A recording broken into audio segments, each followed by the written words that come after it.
Welcome to Inspired Living with Mark and Kim. Every Wednesday, Mark and Kim, along with their special guests, will explore thought-provoking topics and ideas that promote creativity, self-help, healing, happiness, and well-being to inspire you on your spiritual journey. Each week, Mark and Kim will discuss different paths to achieving a more spiritual, balanced, happy, and healthy lifestyle. Topics will elevate consciousness and range from metaphysics to the human and social experience, and all things spiritual. Welcome to an inspired community that offers support, encouragement, and new ways of thinking. Mark and Kim are tested, certified, and professional spiritual mediums, metaphysical teachers, healers, and spiritual advisors with their own individual spiritual practices in Seattle, Washington, and Los Angeles, California. You are the inspired and the inspiration.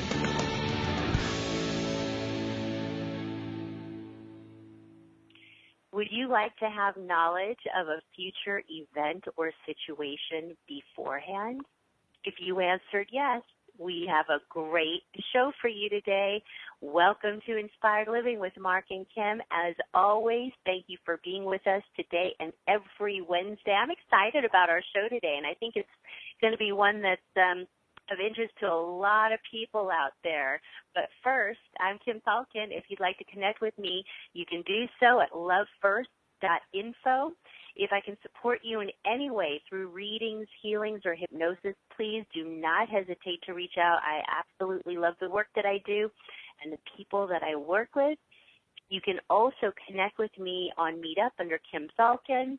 You can, or Love First, I should say. You can join me every Fridays on Facebook Live at 12 p.m. Eastern, 9 a.m. Pacific for conscious and spiritual conversations, Q&A, and mini readings. This Friday's topic is going to be around the topic of letting go of identities and stepping into the real you. This seems to be something that's come up recently a lot in conversation with me that inspired the topic. So it should be a good one, and I look forward to seeing you on Fridays.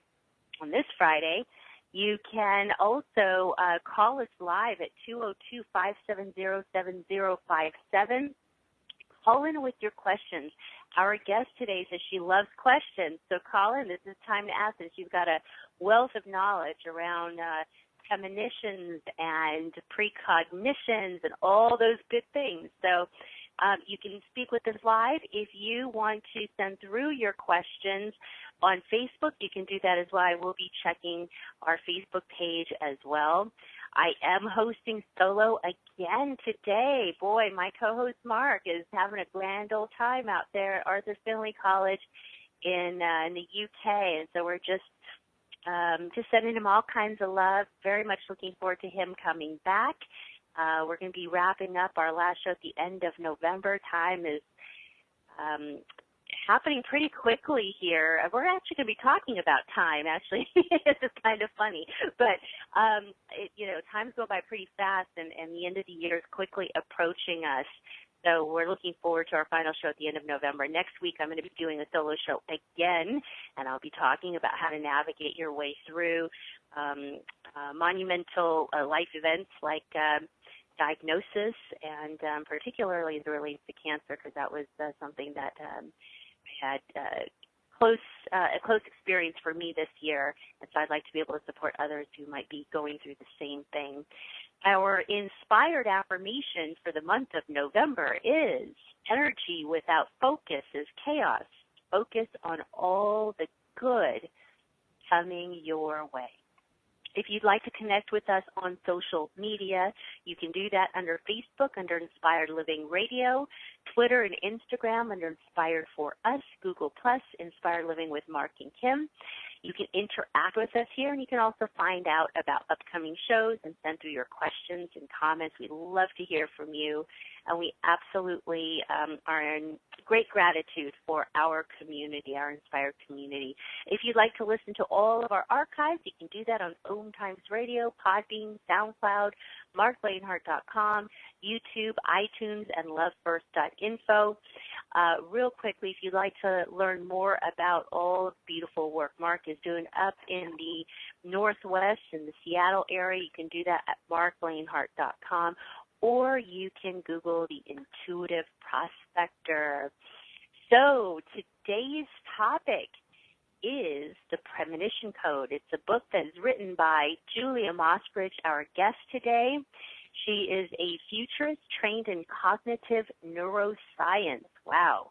She's a fellow at the Institute of Noetic Sciences and a visiting scholar at Northwestern University in the Department of Psychology. Dr. Mossbridge is the co-author of Transcendent Mind, which is one of the first academic books to examine paranormal experiences. And her research focuses on precognition and the possibility of time travel. Oh my goodness, all just really great, interesting topics here. Thank you so much, Dr. Mossbridge, for being with us today. Thank you so much. I really appreciate it, Kim. I think it'll be a fun show, and I love talking with people about all this stuff in ways that hopefully everyone can understand. So if people have questions, though, sometimes I can get into jargony world. So if people have questions, it would be great to hear from callers and to clarify those things. Absolutely. And you've got a really interesting background. So talk to us a little bit about that, because it can get kind of tricky when we talk about academics and paranormal and the unseen world. So tell us a little bit about your background and what led you to the work it is that you're doing today. Sure. My background is really in mainstream academic research, and I spent a lot of time at school, like most academics, and mostly focusing on cognitive neuroscience, some experimental psychology. So cognitive neuroscience is all about trying to understand what is the relationship between the mind or cognition and the brain, right? And especially I was interested in timing relationships, like what is the relationship between how the brain processes sounds and how the brain processes visual input, and how does that timing work when it's working, and what kind of disorders can happen when that timing isn't working correctly. So those are the kind of things that I sort of in broad strokes that I worked on in graduate school and in my postdoc, and I was in Northwestern for both of those times in my life. And then I started asking myself what I wanted to do in the future, and noticing that I was getting bored with what I was doing, and at the same time I had this urge to ask bigger questions and to try to answer, to the extent that I could, some bigger questions about time. And I noticed that most of my research had involved temporal phenomena, whether it was oscillations, things moving back and forth in time, events, periodicity, events changing in a regular way over time. And I started to think that there's something that's interesting to me about time. And then I remembered something that should have been obvious all along, but when you're in academia and you have mystical experiences at the same time, you are trained to sort of ignore the mystical experiences or separate them off or cordon them off like into another compartment. So you think of them as like, wow, I had this mystical experience. But of course, that has nothing to do with what I'm studying. But it turns out that ended up not appealing to me. I wanted to integrate what I was experiencing since I'd been a child, having precognitive dreams that would fairly accurately spell out events that would happen, not all the time, but periodically. And I thought I want to integrate that with what I'm researching. I want to start looking into this precognition thing, because time is clearly important to me, and I have actual experiences where things seem sort of out of time. And I trust myself. I know that I'm not crazy. And so what's going on? So that's why I started studying the stuff. And then I got lucky multiple times by getting grants and, funding to go look at this stuff. So I actually could spend time on it in an academic setting where it felt more legitimate because someone was paying me to do it. And then I decided that I wanted to try to get a tenure track position. And it turns out that when you have those kind of things like a paper about knowing the future ahead of time on your resume, it makes it a little hard. Of course, getting an academic tenure track position is hard for everyone no matter what. So it's very competitive. And I finally realized it's not really my thing. I want to do the research in the world, but I don't want to be at a mainstream institution where I have to basically hide that kind of work until after I get tenure. So I started finding other ways to do the work, and that's where I'm at now. Oh, isn't that interesting? Yes, you went from a very linear world to incorporating a little bit of the nonlinear in that. And that, that's something I think a lot of folks out here struggle with. In fact, I had a client that I was working with just yesterday where she's having fears about being vocal about who it is she is on the spiritual metaphysical side. Coming out, right? She said, I feel like I'm still in the closet. And I think that's a lot of times what a lot of us struggle with, for fear of how we will be received or won't be received, the judgment that kind of comes along with that. And particularly in the world of academics, as you noted earlier, I can imagine that would be quite challenging. But here you are. Here you are. You're getting grants to write on these topics too, which is, that's pretty, I guess you're really being supported out there by your universe to do that. Yeah, thanks. So the grants are really to do research on the topics. Very few people pay you to write. So you take a risk when you write about something.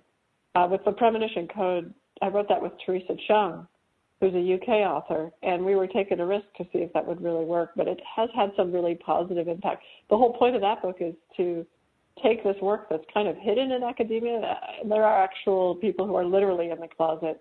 I'm sort of rare for being out in the world and saying, hey, I'm doing this. I think it's normal. I think it's good. I think that helps a lot with allowing the universe to flow with what you're doing, to just be completely open about what's going on. Something, it's like if you're going to plant a flag and say, I would like this to work out, it would be nice if the whole rest of the universe could see the flag. So I haven't contacted. Can you repeat that? You're a little fuzzy. I'm sorry. You're a little blurry. Could you repeat that again? Sure. I'm sorry. I was just thinking of the other academics I know who are still in academia who are very interested in these topics, but they're sort of in the closet about it. And I was saying, for good reasons for themselves, but I was saying that in terms of understanding how the universe works, it feels to me that if you're going to plant a flag that says, here I am and I'm interested in this thing, whatever it is, and I want it to work out, it would be nice if other people could see the flag. So that's why I recommend, if possible, for people's lives, getting out of the closet about whatever is true for you, regardless of whether it has anything to do with precognition or otherwise, because it really works for making your life a better place to be in. Well, sure, because whatever's true for you it would be in alignment with your soul, and anytime we're living like that, we're going to be supported.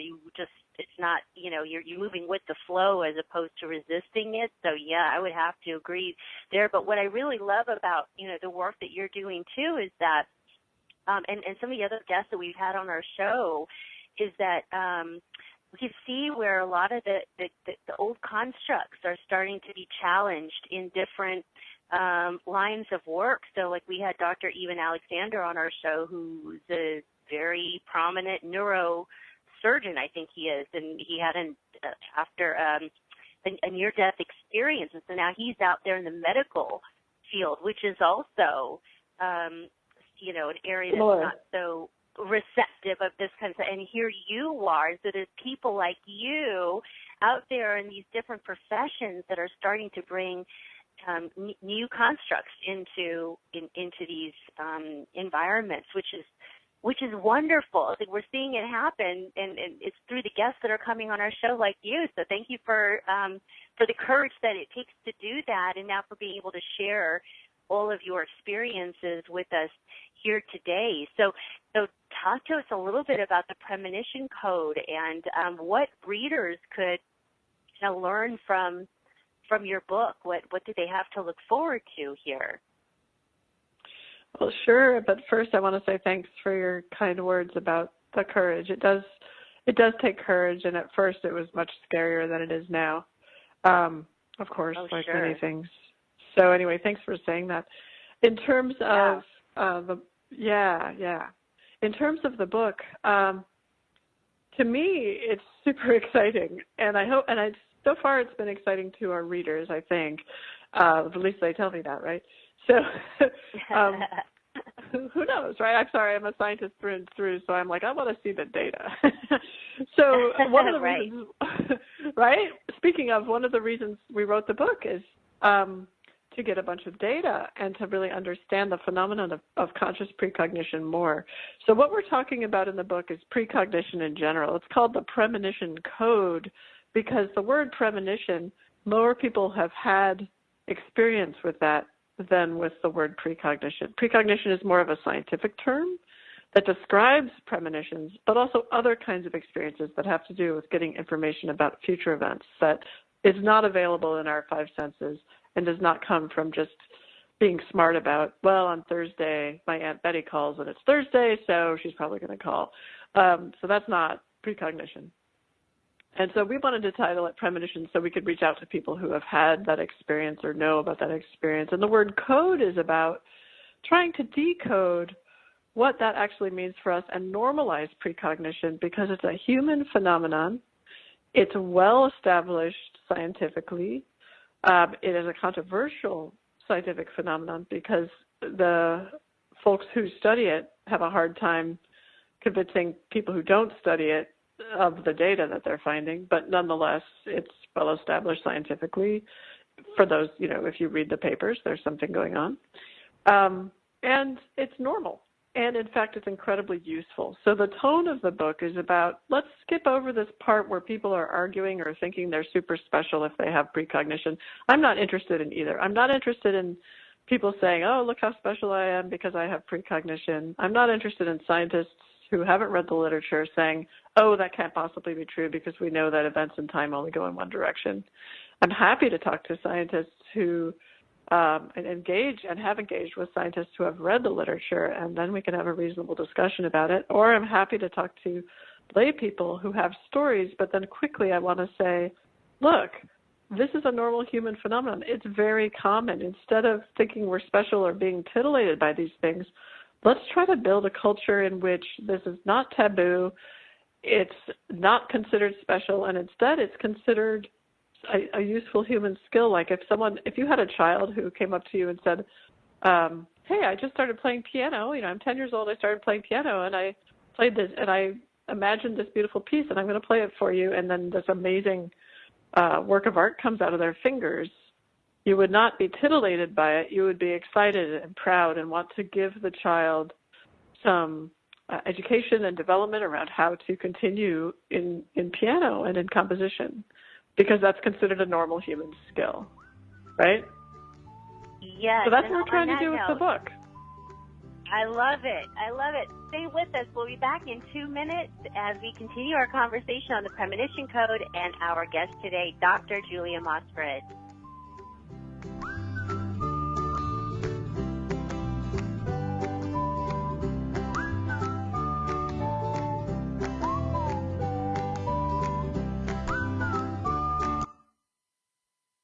The future of Internet radio is here. OMTimes Radio, IOM FM. Host your show on IOM FM, the radio network of OMTimes Media, one of the more recognized brand names in the conscious community, and is backed by the extensive marketing reach of OMTimes. Hosting a show on IOM FM immediately connects you with our extensive dedicated community.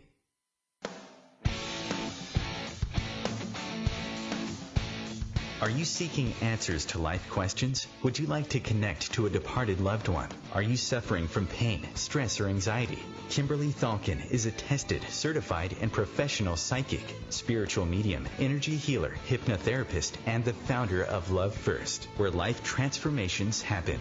Love First services support, guide, and empower individuals by connecting them to their highest potential to live a healthier, joyful, and meaningful life that's filled with purpose. All services can be done by phone, Skype, or in person in Encino, California. Please visit lovefirst.info. That's LOVEFIRST.info for more information.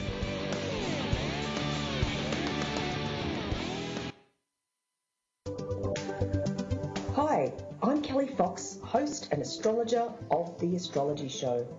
Each week, I'll give you access to the current transits, which are a valuable tool that provide astrological information to help unlock the potential each of us has.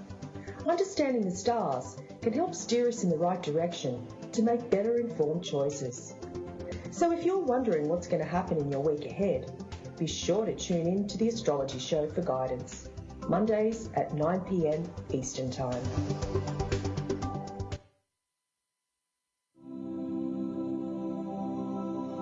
Hi, this is New Age Grammy winner Paul Avgerinos. Thanks for listening to OMTimes Radio, and please support my peaceful healing music with a purchase at iTunes, Amazon, or wherever you shop for fine music. Just put my name into the search engine, Paul Avgerinos. A, V like Victor, G like George, E-R-I-N-O-S. You can also visit me at roundskymusic.com. Thanks for listening, and I'm wishing you the brightest of blessings.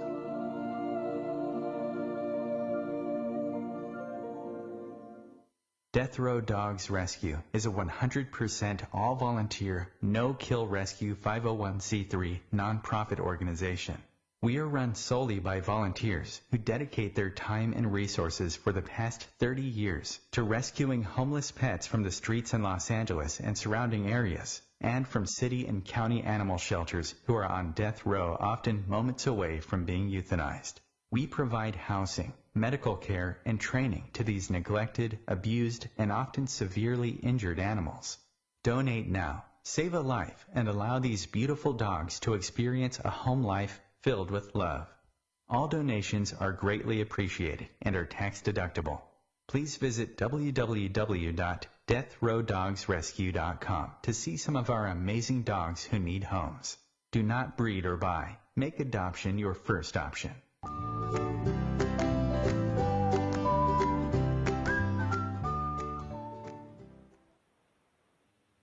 And welcome back to Inspired Living with Mark and Kim. Although it's just Kim today. Mark is off having a grand old time out there in the UK. So, Mark, we're just sending you all kinds of love as you study mediumship out there. And today it is me hosting solo with our very own guest, Julia Mossbridge, Dr.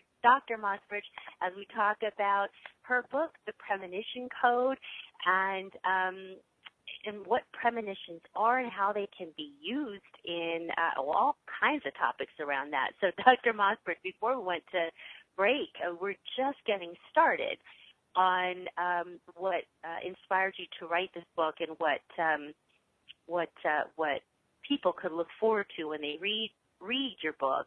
And so I'll let you continue on because you had to stop in the middle there so we could go to break. Oh, right. Yes. Well, there's a lot I could say, so breaks are probably good because it helps you reformulate my thoughts too, right? Right. But, our passion in getting the book out there is partially to normalize precognition and partially to create a worldwide platform for precognitives to train and to learn for free at the website that goes along with the book, which is thepremonitioncode.com. And so there's an extensive website with, if you click on positive precog training, when you go to thepremonitioncode.com, people will find an extensive array of classroom materials, different points of view about precognition, about intuition, and also a platform that actually uses a random number generator to pick a future picture that is your target and helps you go through the steps of trying to predict what's in the picture. And so that's, as far as we know, unprecedented worldwide, and we're hoping to get some. I mean, specifically me, because I'm the scientist of the pair of the two of us authors, Teresa Chung and myself. I'm hoping to get some really interesting data from this, but also the idea is to create a positive precog movement. So it's a movement of people who want to use precognition and hone their skills to make positive impacts for humanity. So I do think that once it becomes clear to sort of the general population, and especially investment firms and corporations, that precognition is a real skill and people can learn at it and people can succeed at it, the number of people who are already consulting for those kinds of organizations will go up, and there will be a positive precog economy. I'm hoping it's a positive precog economy because in the book we also talk about things like the ethical principles and the time worldview and psychological factors that are really important to consider if you want to pursue this line of work and actually hone your skills well enough so that someone will pay you to do it. Wow. Okay, so that's like really bringing this kind of work into the mainstream, so that it's taking the woo-woo out of it and really bringing it mainstream. When you're talking about corporations and having paid employees that are using precognition. But tell us, what are the benefits of this? How can we help ourselves through precognition, and also, and how can we help humanity with this? Because I have some people, there's some people out there that they're afraid to know the future, and I've experienced this, interestingly enough, since I've been here in Virginia. I've noticed that people that meet me that know that I do readings for a living, I'll have them say to me, don't tell me, no, I don't want to know. Don't. And it's like 2 minutes into meeting them. It's like, yep. Whoa, wait a sec. I've heard that too. Yeah. Yes. So I'm sorry to interrupt. No, that's okay. But I just know that it's been a common occurrence for me out here in Virginia. Not so much when I was in LA, but I mean, people don't even know me. They find out what I do, and 2 seconds into meeting me, it's like, no, don't say it. I don't want to know. Don't tell me. And I'm thinking to myself, tell you what? I don't even know your name yet. So, there's some fear out there, but there's a lot of good that you're saying that can be used for, looking into the future. So talk to us about that. Yeah, so I'm happy. That's one of my favorite topics to talk about is the personal changes that come with training yourself in this way, as well as the global changes that could come with people being put to this skill being put to good use for positive change. So in terms of the personal changes, it reflects really nicely. It's a good segue from what you were talking about is this fear component. I've had that experience too. People say you study precognition. No, don't tell me when I'm going to die. Right. All right. Great, I won't. And, but it just doesn't work like that. And it does, I guess, for some people. But when you train yourself in precognition and you follow what I call the REACH principles, which are really simple, it just spells out REACH: respect for the unknown, ethics in your use of precognition, accuracy in your precognition, compassion for ourselves and others, and honesty in all our dealings. If you follow those principles and you're pursuing precognition and you're trying to help people in the world, what's going to happen, I think, based on the people I've interviewed and also on myself, is there'll be a shift towards an understanding of feeling at peace with the things that happen. It's almost paradoxical. You think that you want to get into teaching yourself how to be better at precognition because you think you want to know about this or that in your future.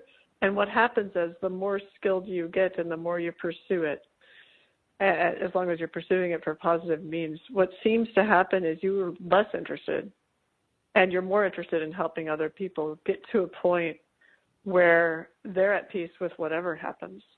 So it's interesting. It's like one of these things where people say, well, don't you want to go win the lottery? First of all, yeah, that would be nice maybe, but also it's really hard. Like that's a really high level of precognition that I have certainly not been able to master, and many, many people have tried.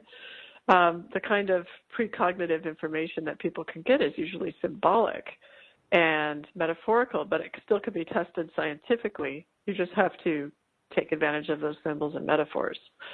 So, and do some statistics. So there are changes that go on when you learn to be precognitive in a more classic, when I say classical, I mean like non-quantum mechanical, sort of in your everyday life experience in a more conscious way. And they have to do with the way you conceive of your life in time. So we're so used to conceiving of this moment now in the map of our lives is the only moment that exists. And what's interesting is while pursuing precognition and really training yourself in a rigorous way where you can be wrong, not just where no one knows the answer and so you can't be wrong, but in ways in which you could be wrong, and then you work on being less wrong over time. You have this, or people have this experience, and I have had the experience of the present, feeling very present in the now, but being aware that the past and the future are kind of alive. They're kind of present too, and they can be accessed just like in a painting. You can look at the left side of the painting or the right side of the painting.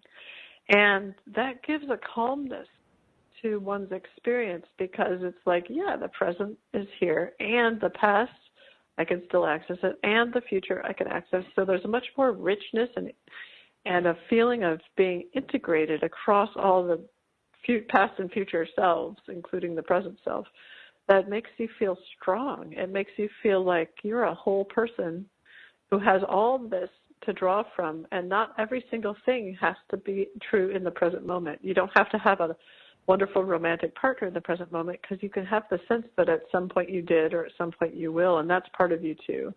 You don't have to have all the money in the world in the present moment, because you can sense that in the past and the future you'll have enough to get by, or you did have enough to get by. So it puts a lot less pressure on right now, and it feels a lot more peaceful. So that's a personal change that I think is really powerful. Mm-hmm. That is very powerful. Yeah, because a lot of people spend their time in worry over the future, and then they're stuck in the past. But I know there's folks out there that say, well, what are your thoughts on this as it relates to time? That the past and future timelines are all converging into the present moment, so that none of that exists. The past doesn't exist in the future. All of those timelines are collapsing into the present moment across all existences. What are your thoughts on that? In a certain sense, it's obviously true, right? In a certain sense, all we can experience right now is the present, right? But in a certain sense, it's obviously false. We never experience the present. We are always calling the present something that happened about half a second ago. So I think that those kind of flip statements, I think they serve a purpose, which is to remind people to stay in the present. But just reminding people to stay in the present generally doesn't work. Like, people have tried this. Mm-hmm. Unless you're going to meditate a lot, and you're going to really have a meditative practice that basically where you mostly everything is collapsed and you're in the present moment. It generally, people in the West are not great at this, staying in the present. We're too worried about taking care of our bodies and ourselves, which is understandable given the insecurity that runs rampant. But I think it might be an alternative approach to, what I'm trying to offer here is an alternative approach to meditation, which explicitly says, yes, the past and the future are real in a certain way. Just like when you're looking at a painting, if you're looking at the center of the painting, that's what's real for you at that moment. But you could also look at these other parts of the painting, and then they become what's real for you still in the present moment. And that's how it feels to me when I'm doing controlled precognition. I'm sitting down at a desk. I have an 8-digit number that has been randomly generated by the software on the website. And I am kind of looking at this painting of the future, and I'm staying in the present moment, but I'm allowing myself to receive information about that future painting. I'm allowing myself to receive from the future. So in that sense, it does have to exist, because that feels like what's going on. And, if we're going to go with phenomenology or what it feels like. So to me, that practice is much more centering on the present than just meditating, because you get feedback from the world. If I get information from the future, I'm receiving information that what I'm about to see in this photograph is a tree, and I'm drawing out a tree, and I have this feeling of fall colors and things like that.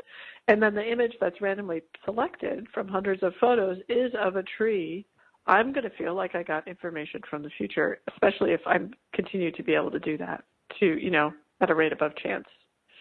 And so to me, that gives you feedback, which is a lot speedier in training a mind. When you get feedback on trying to learn something, you're a lot speedier in training that mind to do something. Whereas with meditation, there's very little feedback, and so it can be very difficult. So that's the personal change part. And then in the global change part, so I'm envisioning, and I talk about this in the book, I'm envisioning what I call a positive precog council. And I worked on that with Teresa, my co-author. She and I did different parts of the book, but I'm talking about a positive precog council. And in this council, there would be a group of people who are really good at dealing with human changes, so tapping into the future of humanity. Another group that's really good at dealing with environmental changes. Another group that's really good at dealing with potential terrorism and war concerns that are going to come up. And they could work with, global bodies like the UN or individual governments to try to include precognition as one of the modalities of making predictions. Artificial intelligence is a great modality for making predictions, but to incorporate precognition, you'll get some of these things that weren't picked up because they can't be predicted from the past. So much of the prediction we do is based on prediction from the past, but something like the Las Vegas shooting couldn't be predicted from the past. So precognition would have been a great way to tap into that and to try to avoid those kind of things. And as the world heats up, and both temperature-wise and politically, it would be really useful to have this kind of global resource available.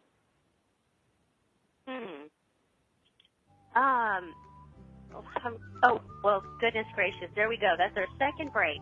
And just as I thought, this time is flying by as we're talking. There's so much to talk about around this. So stay with us. We'll be back in 2 minutes as we continue our conversation on precognition and the Premonition Code with Dr. Mossbridge.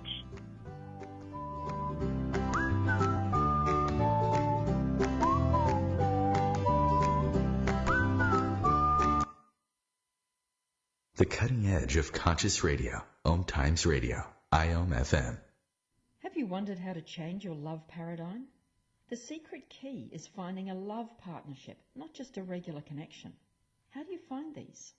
Through conscious relationships. Ascending Hearts Dating is a dating site for people like you that believes in second chances and a different type of spiritual connection. Try Ascending Hearts for free at ascendinghearts.com and change your love paradigm. Ascending Hearts, the premier dating community for the spiritually awake.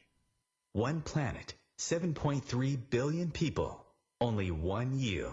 Life offers us many opportunities and learning experiences. Are you ready to explore and discover this beautiful planet, the life and energy all around us, the spiritual world, and what is unseen, along with your own personal soul adventure? Mark Lanehart, the intuitive prospector, is the spiritual connection you have been prospecting for. Internationally known as a tested and professional clairvoyant medium and spiritual advisor, Mark's work as a metaphysical teacher, medical instructor, radio show host, inspirational writer, and hiking guide are here to help you on a journey of self-discovery, healing, inspiration, education, and a whole lot of spiritual awesomeness. Dare to dream.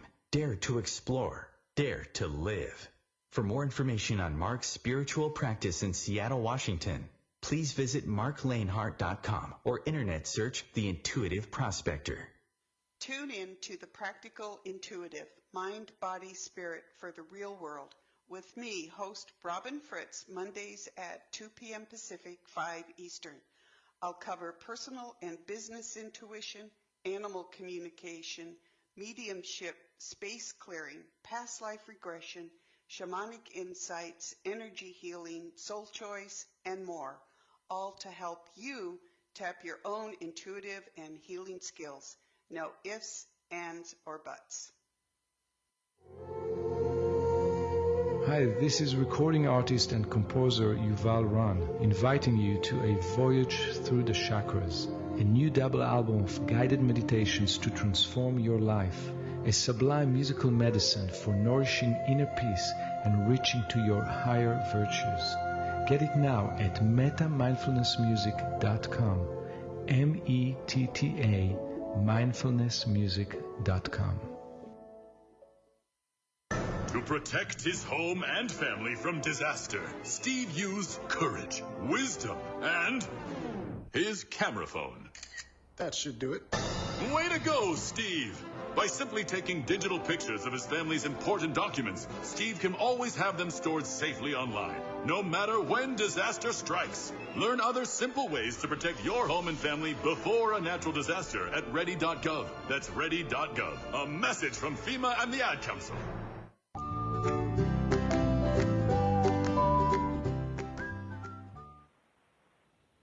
Welcome back to Inspired Living with Mark and Kim and our special guest today, Dr. Julia Mossbridge, as we talk about precognition and the Premonition Code. We've covered all kinds of really interesting things on how precognition can be used in a very productive, practical way in our own lives and also to serve the rest of humanity as well. We talked a little bit about time, too, and the past, the present, and the future. So one of the things, Dr. Mossbridge, that you talk about is how we can send information to our past to alter our lives today. So talk to us about this. I bet a lot of people are going to be interested on how can we do this and how can it benefit us in our current life.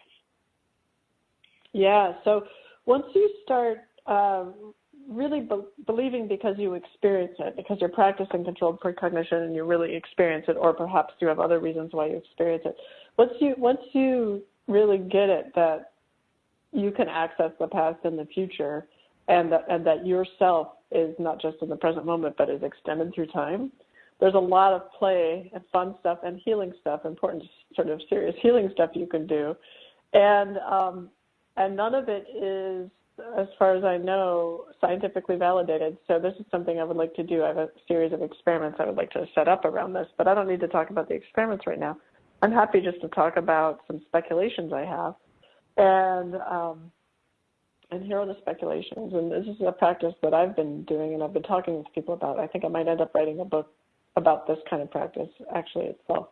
But the practice is essentially like imagining the space-time continuum as a piece of fabric and imagining that a pen or your finger could be poking up from underneath, and that is a point in the fabric of importance to you in your lifetime. Let's say it's something that happened in the past that was not great, or you had a difficult time. And that's like a point of meaning in your life, and it has some emotions around it that are important to you.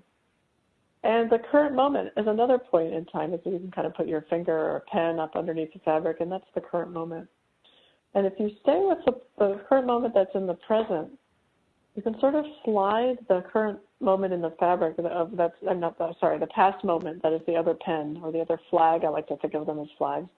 Slide that other flag of the past moment to the present moment so they're side by side. They're co-located. Now you have your sort of fingers or pens or flags co-located under that fabric, if you can imagine that. So two peaked areas of the fabric are now right there, right next to each other.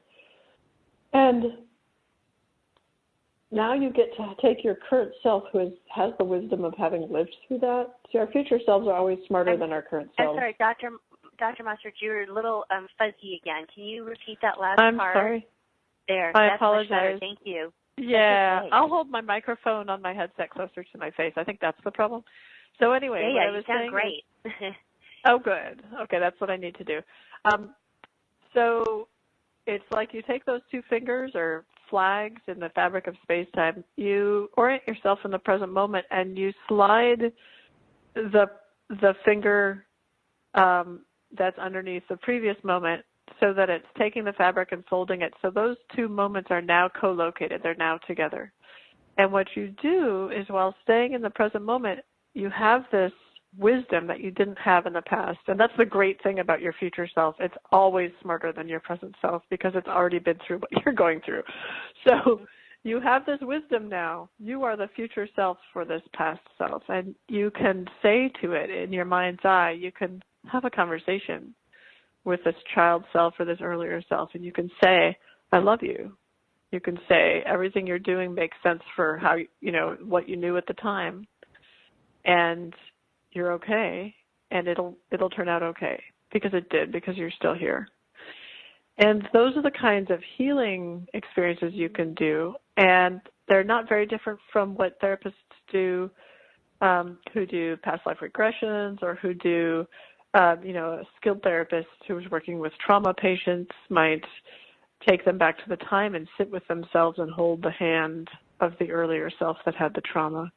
There's a deal where not only can you not make a different thing happen, it's not like you make a trauma not occur. And I think that you kind of can't do that. I'm not sure, but I think you kind of can't change what happened. But I think you can change the experience of it. And I think you could, what I'd like to test is that you could change the experience of it in the past. In other words, it's not just your current experience of a past trauma that you're changing, but it's in fact the past experience is being influenced. That's the part that I think requires an experiment to try to show. The rest is, psychology and fairly well established. So I think that can be done, and I would like to try to do that experimentally. But regardless, I know that it seems to help people, at least in my experience, to just go back and hold the hand of yourself and tell yourself that you're loved and that it's going to turn out okay. And it feels really nice. Yes, just to share, to add to that, I do a little bit of that work in hypnosis, just in regression, and it's the future self, the self today, going back and working with the inner child, an aspect of you from the past, so to speak, and comforting that inner child in the way that you described, and it's very healing, very, very healing. So yes, I love what you're suggesting there, because we need to, those pieces of us that kind of fragment off, from these kinds of experiences, need to be loved and come back to center again into the whole being of who it is we are, I think. And you talk about a nice way of being able to do that. Well, thank you. Yeah, I do. I think that this acceptance of the integration of the whole of who we are in space-time is very powerful, and it helps you love yourself, and helps you forgive yourself, helps you not regret things. Because people I know who have worked through their childhood trauma and kind of who doesn't have it are people who have said, I wouldn't give up my childhood trauma for anything because it led me to where I am now. And I think that's a real gift to be able to be in that state. It's very, very powerful. So much of it is how it is we interpret our experiences and see it and understand it on the deepest of levels. When you talk about, what was precognition and so forth, what does this mean as it relates to free will? People talk about, well, we have free will in this life. So, how does that? Yeah. Well, free will is a little. So first of all, I don't think it has any implications for free will. You can believe completely in free will and precognition. You don't have to believe that the future is out of your, that you don't have any control over the future, to think that the future can be accessed.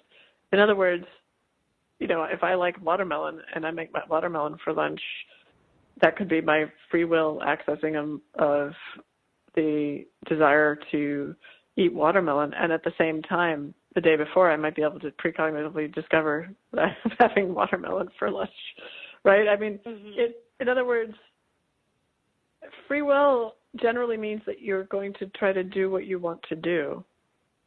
And there's no reason why that information can't be the question becomes, what am I going to want to do?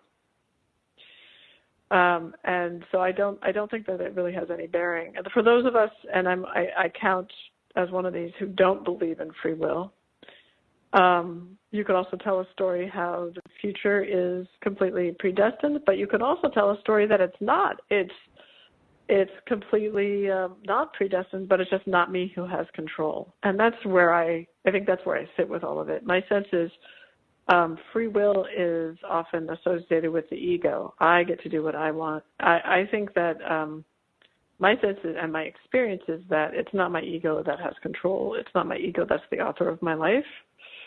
And it's not even this thing that I call I.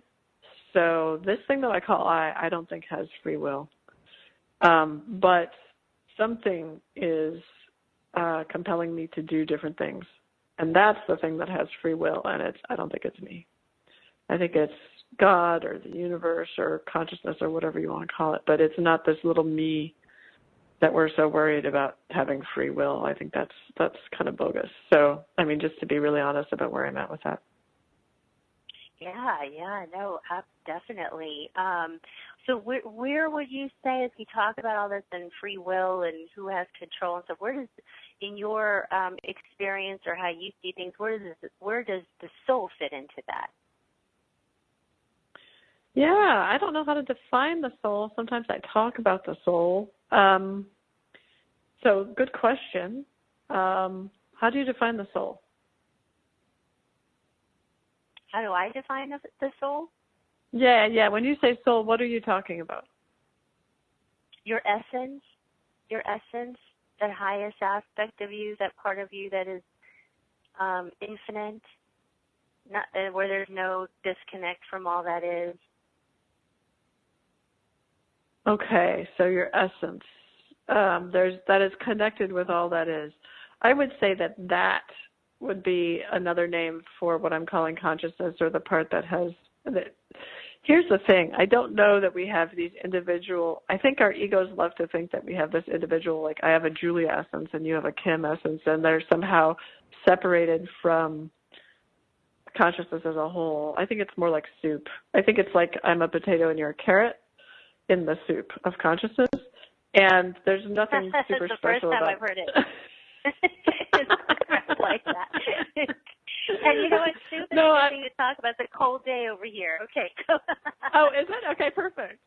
So, no, I think it really is much more blended like that. Like, sure, there's a potato and a carrot, but it's all part of the same soup, and the potato's not that special, and the carrot's not that special.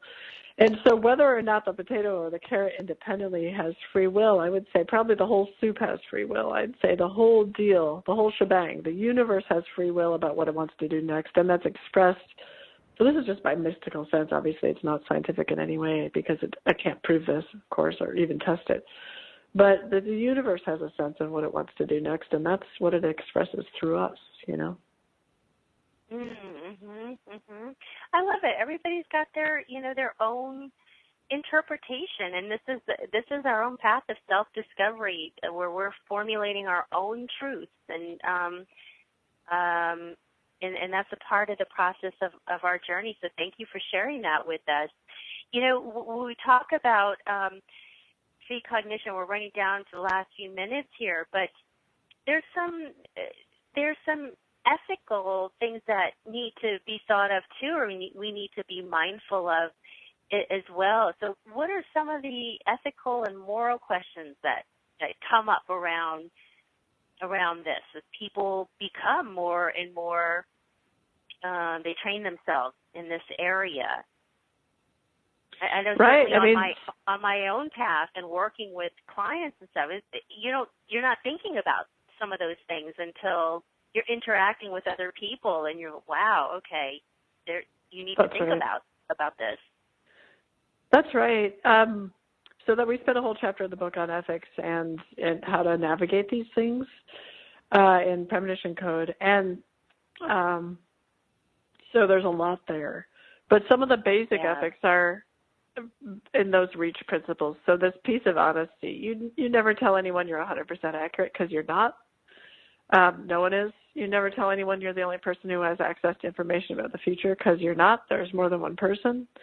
You never work for anyone where you feel intuitively that they're going to use the information to make a negative change in the world. You just don't do that. You don't also refer them to another positive precog. They don't want to do that either, so you just don't refer them out. When you're doing missing persons cases, you only work with law enforcement or the family of the person who's missing. You never work for a friend of a friend because that gets too sticky. You follow the religious or spiritual ethics of the person you're working with and of yourself. And if you can't do that, you refer it to someone else who can. So it's these kind of basic sort of be a good person and have integrity around how you're using the skill. These kind of basic things that we just spell out in the book. And then we invite people to create their own that are in line with their own spiritual tradition or their religious tradition. Because that's really important. You need to have an environment that's very supportive of you as you're doing this kind of work, because it can be destabilizing to really acknowledge that you're getting information from the future. That can be destabilizing. So you need to build a community and a culture around yourself where this work is valued and honored, and you can be transparent with it. Yeah, I love that. I think that's so important. That's like one of the first things I know when I stepped into this line of work, just finding community where you can share and be supported and be who it is you are. All of those things, so important. Thank you so much for being with us today. Dr. Mossbridge has been sharing with us your wisdom on premonition and precognition. Thank you so much. Thank you so much, Kim. It's been great. All the best to you. Continue on with your research and all the beautiful work you're doing out there. And thank you to the inspired listeners for being with us this week.